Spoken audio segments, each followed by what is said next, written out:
ഇറാനെ പിന്തുണച്ച് അറേബ്യൻ രാജ്യങ്ങൾ, പല രാജ്യങ്ങളും രഹസ്യമായ രീതിയിൽ ഈ വിഷയം ഇറാനെ ധരിപ്പിച്ചിട്ടുണ്ട് എന്ന തരത്തിലുള്ള റിപ്പോർട്ടും ഇപ്പോൾ പുറത്തു വരികയാണ്.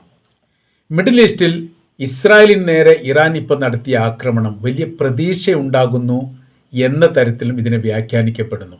അമേരിക്കയുടെയും ഇസ്രായേലിൻ്റെ സർവാധിപത്യം തകരാൻ ഇറാനെ പോലുള്ള ഒരു മുസ്ലിം രാജ്യം ഉയർത്തെഴുന്നേൽക്കുക എന്നുള്ളത് അനിവാര്യമാണ്. അത് അനിവാര്യതയ്ക്ക് വേണ്ടിയിട്ടുള്ള ഒരു ആക്രമണമായിട്ടാണ് ഇന്നലത്തെ ആക്രമണത്തെ അറേബ്യൻ രാജ്യങ്ങളടക്കമുള്ള രാജ്യങ്ങൾ വിലയിരുത്തുന്നത് എന്നുള്ളതും കൃത്യമാണ്. പറയുന്ന കാര്യം ഇങ്ങനെയാണ്: പേർഷ്യൻ രാജ്യം ഇസ്രായേൽ എന്ന് പറയുന്ന രാജ്യത്തെ ആക്രമിക്കുന്ന ചരിത്രത്തിൽ ആദ്യമായിട്ടാണ്. അല്ലെങ്കിലും പ്രകോപനമില്ലാത്ത രീതിയിൽ ഇസ്രായേലിന് നേരെ ഒരു രാജ്യം ആക്രമണം നടത്തി എന്ന് പറയുന്നത് ഇസ്രായേലിൻ്റെ ചരിത്രത്തിലും ഇതാദ്യമായിട്ടാണ്.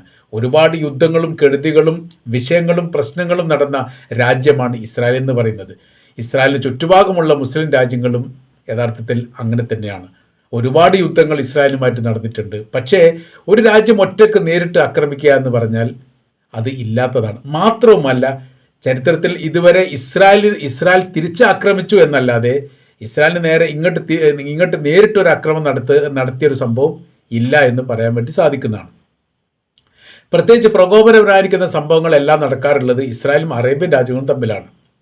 ഇറാൻ ഒരു അറേബ്യൻ രാജ്യമല്ല, പേർഷ്യൻ രാജ്യമാണ് എന്നതിനാൽ അവരുമായി ബന്ധപ്പെട്ട് വല്ലാത്ത രീതിയിലുള്ള പ്രശ്നങ്ങളും വിഷയങ്ങളും ഉണ്ടാവാറില്ല.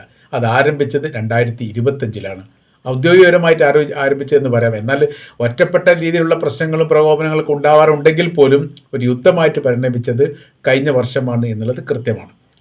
നമുക്കതിൻ്റെ നാൾവഴികളൊന്ന് പരിശോധിക്കാം. എത്രത്തോളം യുദ്ധങ്ങൾ നടന്നിട്ടുണ്ട്, ഈ യുദ്ധത്തിൽ ആരൊക്കെ പങ്കെടുത്തിട്ടുണ്ട്, ഈ യുദ്ധത്തിൻ്റെ കാലം ഏതായിരുന്നു, എന്തൊക്കെയായിരുന്നു അതിൻ്റെ പ്രതിഫലനങ്ങൾ എന്നുള്ള കാര്യങ്ങളൊക്കെ ഒന്ന് പരിശോധിക്കാം. 1948 ഇസ്രായേൽ സ്വതന്ത്രമാകുന്നത്. അതായത് 1948 മെയ് മാസം 14 ഇസ്രായേൽ എന്ന് പറയുന്ന രാജ്യം സ്വതന്ത്രമായി എന്ന് ഇസ്രായേൽ തന്നെ പ്രഖ്യാപിച്ചത്.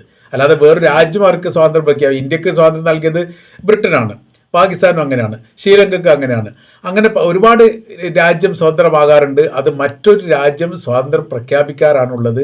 ഇസ്രായേലിനെ സംബന്ധിച്ചിടത്തോളം അങ്ങനെയല്ല. അവർ തന്നെ പ്രഖ്യാപിച്ചു, ഞങ്ങളുടെ സ്വതന്ത്ര റിപ്പബ്ലിക്കാണെന്ന് പറഞ്ഞു.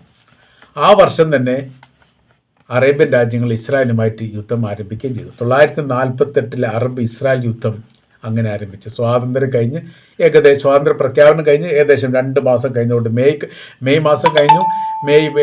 പിന്നീട് ഏകദേശം ഒരു ഓഗസ്റ്റ് മാസത്തോടനുബന്ധിച്ച് തന്നെ യുദ്ധമുണ്ടായിട്ടുണ്ട്. ആ യുദ്ധത്തിൽ Egypt, Jordan, Syria, Iraq, Lebanon ഈ അറേബ്യൻ രാജ്യങ്ങൾ അതിൽ പങ്കെടുത്തു. അപ്പോൾ 5 രാജ്യങ്ങൾ പങ്കെടുത്ത യുദ്ധത്തിൻ്റെ ആരംഭം സ്വാതന്ത്ര്യത്തിൻ്റെ വർഷത്തിൽ തന്നെ ഇസ്രായേൽ അനുഭവിക്കേണ്ടി വന്നു. ആ വർഷം കഴിഞ്ഞതിന് ശേഷം ആ യുദ്ധത്തിൽ ഏറെക്കുറെ 2 കൂട്ടർക്കും തുല്യമായ രീതിയിലുള്ള വിജയമാണ്. വലിയ മുന്നേറ്റം ഉണ്ടാക്കാൻ വേണ്ടി അറേബ്യൻ രാജ്യങ്ങൾ സാധിച്ചിട്ടില്ല. എന്നാൽ അറേബ്യൻ രാജ്യങ്ങൾ കീഴടക്കാൻ വേണ്ടിയിട്ട് ഇസ്രായേലിനും സാധിച്ചിട്ടില്ല. കാര്യം അന്നത്തെ കാലത്ത് 1948 ആകുന്ന സമയത്ത് ആ മേഖലയിലെ ഏറ്റവും വലിയ സൈനിക ശക്തി എന്ന് പറഞ്ഞാൽ ഈജിപ്തായിരുന്നു, ഇസ്രായേൽ അല്ല. ഇസ്രായേൽ ഇപ്പോഴാണ് സൈനിക ശക്തിയായത്, ഇപ്പോൾ നല്ല കുറച്ചായി. ആ കാലഘട്ടത്തിൽ അങ്ങനെയായിരുന്നു. അപ്പോൾ ഈജിപ്തിനോടൊപ്പം ജോർദാനും സിറിയയും ഇറാഖും ഒക്കെ ചേർന്ന സമയത്ത് ഇറാഖിനെ സംബന്ധിച്ചിടത്തോളം അമേരിക്കയുമായിട്ട് വലിയ ബന്ധമുള്ള രാജ്യമാണ് ആ കാലത്ത് തന്നെ. അപ്പോൾ അതിൻ്റേതായിരിക്കുന്ന സൈനികപരമായിരിക്കുന്ന സംവിധാന കാര്യങ്ങളൊക്കെ ഇറാഖിൻ്റെയും കൈവശത്തിൽ ഏറെക്കുറെ ഉണ്ട്. ഇവർ സംയുക്തമായ രീതിയിൽ ചേർന്നുകൊണ്ട് ആക്രമണം നടത്തി.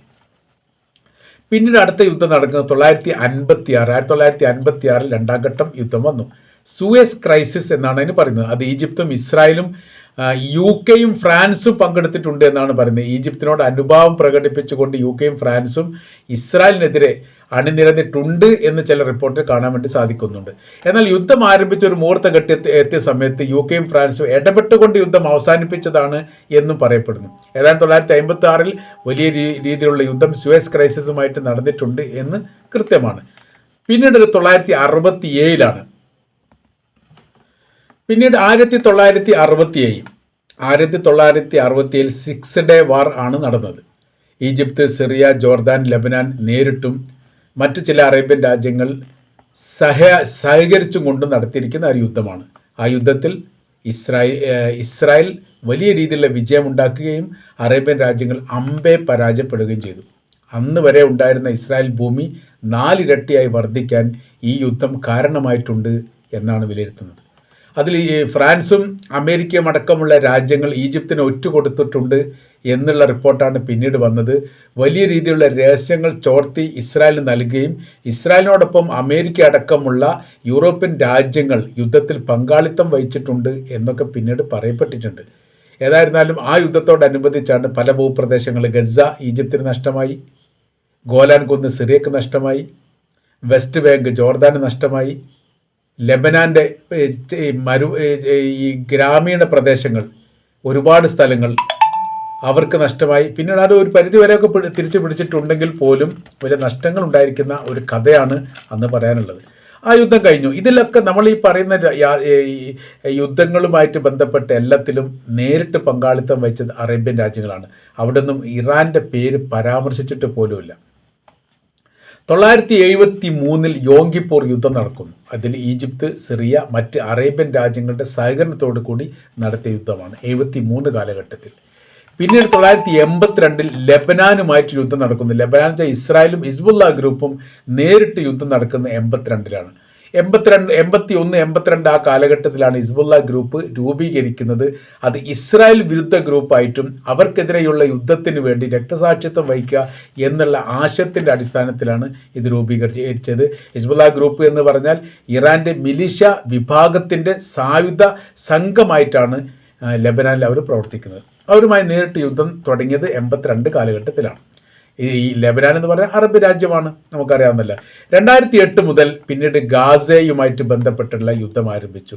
ആദ്യം അതിർത്തിയുമായിട്ട് ബന്ധപ്പെട്ട വിഷയത്തിൽ സംഘർഷാവസ്ഥയായിരുന്നു.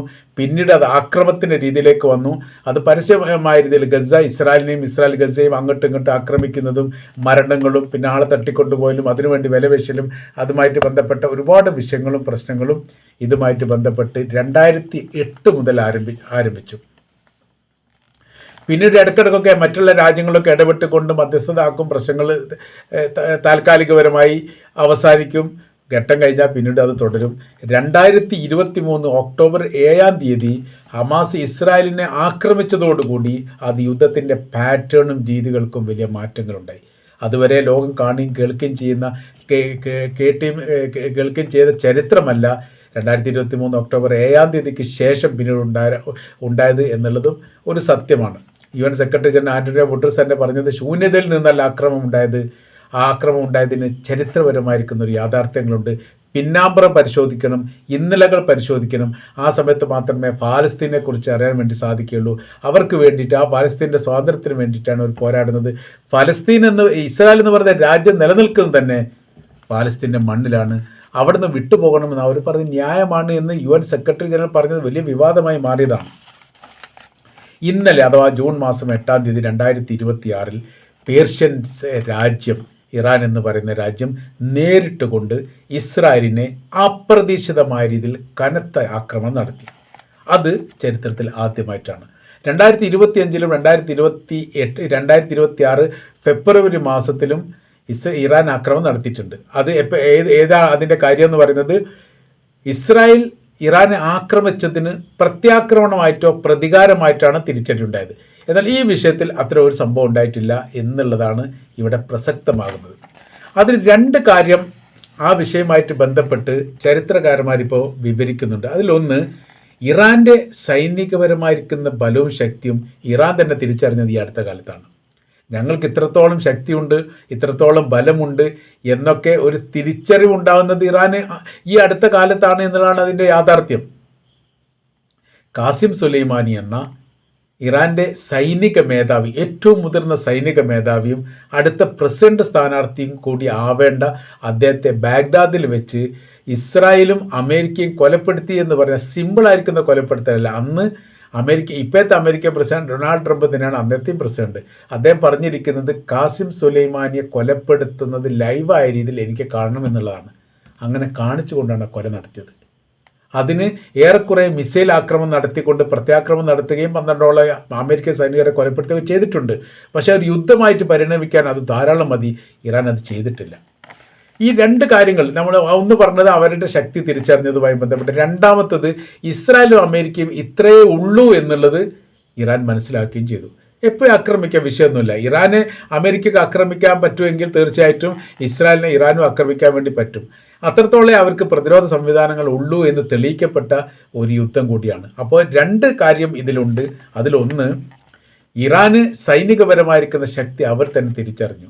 രണ്ടാമത്തത്, ഇസ്രായേലിനും അമേരിക്കയ്ക്കും ഇത്രയേ ശക്തി ഉള്ളൂ എന്നുള്ള ബോധ്യം ഇറാന് വരികയും ചെയ്തു. അപ്പോൾ പിന്നെ യുദ്ധം എളുപ്പമായി എന്നുള്ള ചുരുക്കം. ഇറാനെ പിന്തുണച്ച് അറേബ്യൻ രാജ്യങ്ങൾ ഇപ്പോൾ വലിയ രീതിയിൽ മുന്നോട്ട് വന്നിരിക്കുന്നു. പരസ്യ പ്രസ്താവനകൾ പലതും യുദ്ധവുമായിട്ട് ബന്ധപ്പെട്ട് ഉണ്ടാവില്ല എന്നുള്ളത് നമുക്കറിയാവുന്നതാണ്. എല്ലാ കാര്യങ്ങളും അപൂർവമായിരിക്കുന്ന പ്രസ്താവനകൾ മാത്രമേ പത്രത്തിൽ പറയൂ. പക്ഷേ ഈ അറേബ്യൻ രാജ്യങ്ങൾ കുറച്ച് ഭയപ്പാടിലായിരുന്നു. കാര്യമെന്ന് പറഞ്ഞാൽ, ഇറാൻ എന്ന് പറയുന്ന രാജ്യം വല്ല കാരണവശാലോ ഇല്ലാതാകുന്നൊരു സാഹചര്യം വന്നാൽ അവിടെ വലിയ രീതിയിലുള്ള ആധിപത്യം അമേരിക്കക്കുണ്ടാവും. അത് ഭാവിയിൽ അവർക്ക് വല്ലാത്ത രീതിയിൽ ക്ഷീണം ഉണ്ടാവും, പ്രയാസം ഉണ്ടാവും. അത് ഒഴിവാക്കണമെങ്കിൽ ഇറാനെ പോലെയുള്ള ഒരു മുസ്ലിം രാജ്യം കൃത്യമായ രീതിയിൽ തകരാത്ത രീതിയിൽ നിലനിൽക്കണം എന്നവർ മനസ്സിലാക്കുന്നു. അതിന് വലിയ രീതിയിലുള്ള സഹായ കാര്യങ്ങളൊക്കെ ചെയ്തിട്ടുണ്ട് എന്നുള്ളതാണ് അറിയാൻ വേണ്ടി സാധിക്കുന്നത്. അപ്പോൾ 1948 മെയ് 14 ഇസ്രായേൽ സ്വതന്ത്രമായി. ഇപ്പോഴത്തെ അതിൻ്റെ ഒരു രീതി നമ്മൾ നോക്കുന്ന സമയത്ത്, ഈ ഇസ്രായേൽ സ്വാതന്ത്ര്യമായതിനു ശേഷം 979, അഥവാ 30 വർഷം കഴിഞ്ഞതിന് ശേഷം 79 ഏപ്രിൽ മാസം 1-ാം തീയതിയാണ് ഇറാൻ സ്വാതന്ത്ര്യമായി. ഇസ്ലാമിക് റിപ്പബ്ലിക് ഓഫ് ഇറാൻ സ്ഥാപിക്കുന്നത് 79 ഏപ്രിൽ 1-നാണ്, 30 വർഷങ്ങൾക്ക് ശേഷം.